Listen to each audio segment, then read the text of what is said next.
ज़्यादा सोचना हमारे दुखों का सबसे बड़ा कारण है। जो लोग हर समय ज़्यादा सोचते रहते हैं उनके लिए यह कहानी ज़रूर पूरा वीडियो देखें। दोस्तों, कहानी पूरे मन से और ध्यान से सुनना। आपकी सोच न बदले तो हमारा चैनल अनसब्सक्राइब कर देना। तो बढ़ते हैं कहानी की ओर।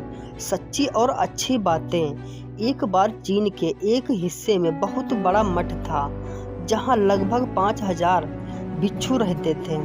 सभी अपने गुरु के मार्गदर्शन में खुद को सुनने का अभ्यास कर रहे थे। एक दिन एक लड़का उस मठ में शिष्य बनने के लिए आया। उसने मास्टर से कहा, मास्टर, मैं खुद को जानना चाहता हूँ। मैं सच की तलाश कर रहा हूँ।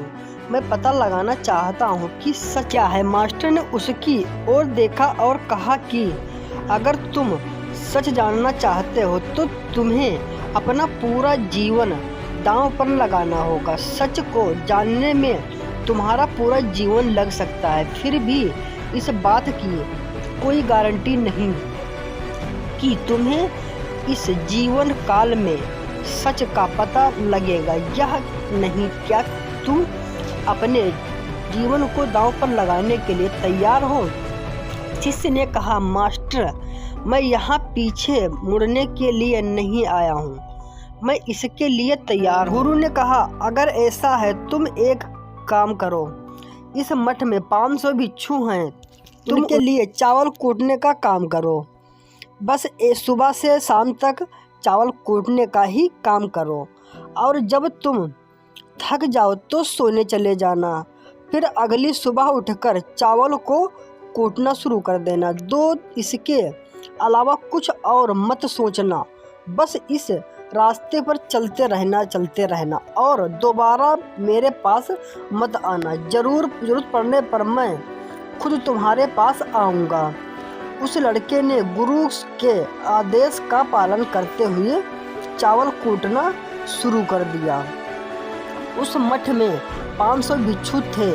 उस सभी को समय पर भोजन की आवश्यकता पड़ती थी, इसलिए वह बहुत जल्दी उठ जाता था। जब वह थक जाता तब वो कमरे में सो जाता।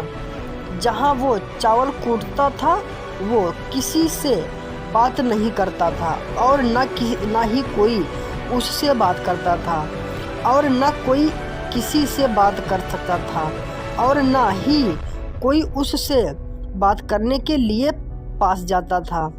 कुछ महीने तक चावल कूटते हुए उसने मन में पुराने विचार आने लगे, लेकिन मन कोई नया विषय नहीं मिल रहा था। ऐसा करते हुए उसे 12 साल बीत गए। 12 साल बाद एक दिन मास्टर ने घोषणा की, अब मेरा आखिरी समय आ रहा है और मुझे उसका उत्तराधिकारी चुनना है जो मेरे बाद मठ का मुखिया होगा। इसलिए मेरा कोई भी शिष्य है जिससे लगता है कि वो आत्मसंस्कार हो गया है और उससे खुद को जान लिया है, तो रात को मेरे दरवाजे के पास आकर इस दीवार पर कुछ पंक्तियां लिखें जिसमें उनकी जिंदगी का सारा अनुभव समाया हो। कई शिष्य ने ऐसा करने के लिए मैं सोचा। कई शिष्य पर मठ के प्रमुख शिष्यों में से एक ऐसा वहां जाकर कुछ पंक्तियां लिखी। उसे बौद्ध धर्म ग्रंथ का बहुत ज्ञान था। सभी शिष्यों को लगता था कि वो इस मठ का उत्तराधिकारी बन सकता है। जिस पर विचारों और इच्छाओं की धूल जम जाती है। इस धूल को हटाने के लिए ही ध्यान है। जिसकी धूल हट जाती है और मन का दर्पण साफ हो जाता है, वो मोक्ष को प्राप्त कर लेता है। अगली सुबह जब मास्टर उठे और उन्होंने इन पंक्तियों को देखा और उन्होंने कहा कि जिस बेवकूफ़ ने यह सब विचार मेरे दरवाजे पर लिखा है, वो शिष्य उसने यह लिखा था, वो चुप रहा। हालांकि उसने जो पंक्तियां लिखी थी वो ज्ञान से भरी थी, लेकिन यह सारा किताबी ज्ञान था। वो शिष्य बहुत चालाक था। उसने पंक्तियां लिखी पर उसने नीचे अपने हस्ताक्षर नहीं किए, क्योंकि वो स्वयं इसके बारे में निश्चित नहीं था कि ये सही है या गुरु ने पंक्तियों को पूरा तरह से खारिज कर दिया। ये देखकर सभी हैरान रह गए थे। घटना पूरे मठ में चर्चा का विषय बन गई। इस विषय पर बात करते हुए 2 शिष्य उस शिष्य के पास से गुजरे जो 12 साल पहले यहाँ आया था और दिन रात चावल कूटता रहता था। दोनों की चर्चा सुनकर वह धीरे से हंस पड़ा। दोनों शिष्य ने उसे तुच्छ की, तुम क्यों हंस रहे हो?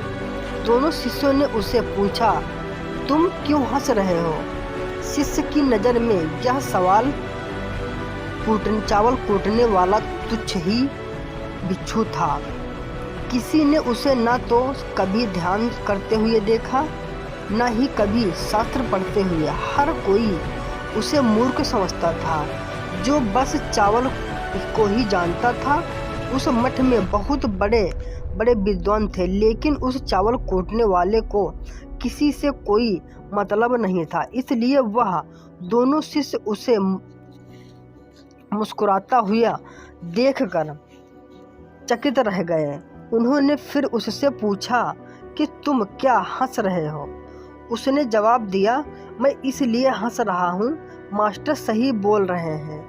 यह सब पंक्तियाँ कचरा हैं। इन पंक्तियों का कोई मुख्य मूल्य नहीं है। वो दोनों शिष्य चौंक गए। उन्होंने उसे पूछा कि क्या तुम ऐसी पंक्तियाँ लिख सकते हो जो उससे भी बेहतर हों? चावल पीसने वाले ने जवाब दिया, नहीं, क्योंकि मैं अनपढ़ हूँ, लेकिन हाँ, मैं कुछ पंक्तियाँ कह सकता हूँ। अगर तुमने उन पंक्तियों को तुम लिख सकते हो, मैं तुम्हारे साथ जाने के लिए तैयार हूँ। उन दोनों शिष्यों ने कहा, ठीक है। वो मास्टर के कमरे के पास गए और चावल कूटने वाले ने सुन पंक्तियाँ बोली और दूसरे शिष्य ने उस दीवार पर लिख दी और उन पंक्तियों के नीचे लिख दिया कि चावल कूटने वाला। उन्हें लगा कि मास्टर इस पर भी गुस्सा करेंगे। जो पंक्तियाँ उसने लिखने के लिए कहा था बहुत अद्भुत थी और वो पंक्तियाँ थी, मन को बस एक का भ्रम है, ना तो मन है ना ही मन का कोई दर्पण है, और जब मन ही नहीं है तो धूल कहाँ ठहरेगी। जो ये जानता है वो सच की जान गया है। जब गुरु ने ये पंक्तियाँ देखी तो वे आधी रात को उठे उस और चावल कूटने वाले के पास गए। वहाँ सो रहा था। मास्टर ने उसे जगाया और कहा कि आज से तुम मेरे उत्तराधिकारी हो, लेकिन इस मठ को छोड़कर कहीं दूर चले जाओ,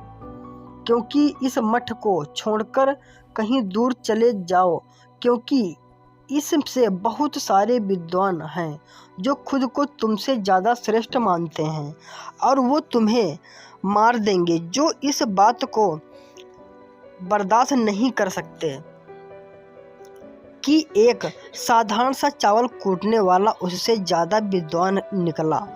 तुम्हें वह सारा ज्ञान हो गया है जो मुझे है। तुम्हें यहाँ सारा ज्ञान चावल कूटते कूटते हुआ है और मुझे पता है कि तुम जहाँ भी जाओगे लोग तुम्हारे पास आने लगेंगे, क्योंकि जब कोई फूल खिलता है तो उसकी महक हर तरह फैलती है। उसने अपने गुरु के पैर छुए और रात को ही वहाँ से चला गया।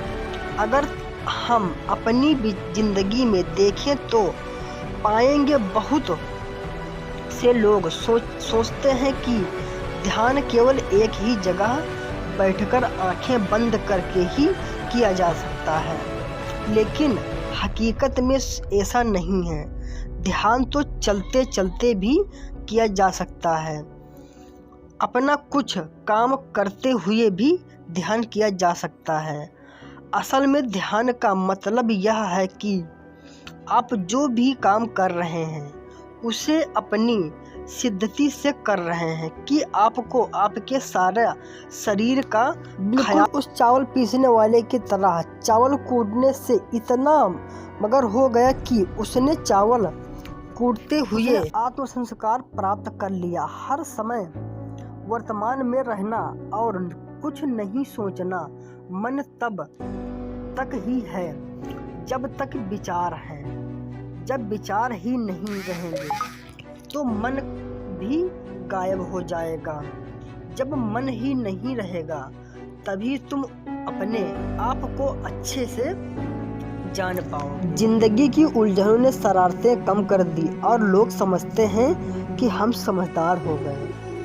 असल में हमें अपने वास्तविक रूप को जानने के लिए कोई अन्य साधना करने की आवश्यकता नहीं है। हम जो कुछ भी कर रहे हैं बस उसमें ही हमें पूरी तरह से खो जाने की ज़रूरत है। अपने काम में इस कदर से लीन हो जाओ क्या आपका कभी भी ध्यान बन जाएगा। इंतजार करने वाले को उतना ही मिलता है जितना कोशिश करने वाले छोड़ देते। दोस्तों वीडियो ज़रा सा भी यूज़फुल लगा हो तो चैनल को सब्सक्राइब और वीडियो को लाइक ज़रूर ध्यान